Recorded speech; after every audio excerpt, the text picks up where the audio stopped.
Hi, my name is Clarissa Flores and I had never used Facebook before. I had always used Snapchat and Instagram because I always thought that they were so much more easier and less complicated like Facebook would look like. My parents and grandparents and aunts and uncles, they all had it, so I had decided to make an account a few years ago.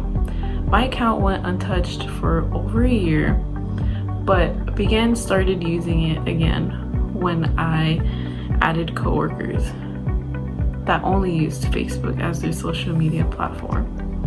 From then, I started going on Facebook pretty frequently and came across the KIMA page and YPD page that would post crimes and issues within the Yakima County.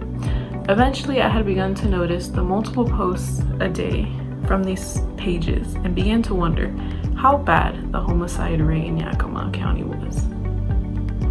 The picture here to the right shows the statistic number of homicides in Yakima County as well as the number of homicides in just Yakima between the years of 2018 and 2019. Armando Jimenez Cruz was the 38th homicide in Yakima County, which led the year 2018 to have the highest homicide rate in decades. Overall, with 38 homicides in Yakima County and 22 deaths in just Yakima. The following year, there was a decrease in rates with a total of 27 homicide cases and only 8 which were from Yakima. Although the overall homicide rate in Yakima County only decreased about 15%, more than half of the murder cases in Yakima dropped statistically. The following year, in 2020, the overall homicide rates in Yakima County went back up to 32, but the homicide rates in just Yakima stayed at a consistent 8. The next year, in 2021, the homicide rate in Yakima County went down to 32, and in Yakima, the homicide rate went up 2, so it went to 10.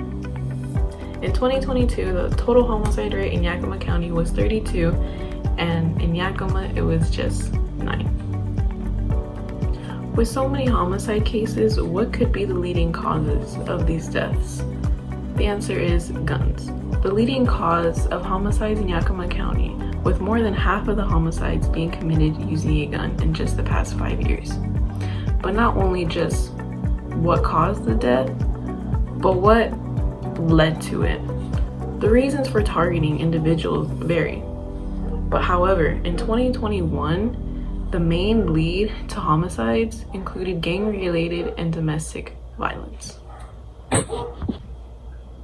In 2018, which is also when the homicide rate in Yakima County and in Yakima was at its peakest, the YPD staff had some concerns about the high numbers of crimes in the county.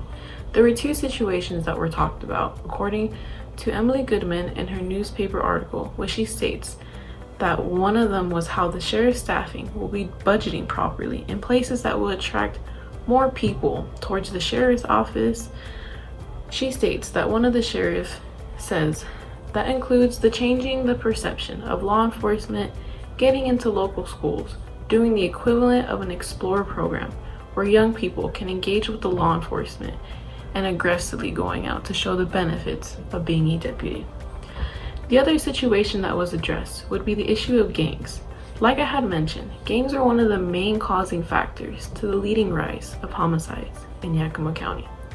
Emily states in her newspaper article that Udell, another sheriff officer, states addressing the problem involves working with the Yakima Police Gang Unit to focus on enforcement, developing a proactive gang force to get them before they commit crimes. Overall, Yakima County has steadily rising and falling homicide rates. We can anticipate that the Yakima Police Department will put the remedies I had stated in effect, since domestic violence and gang-related issues are the primary causes of death.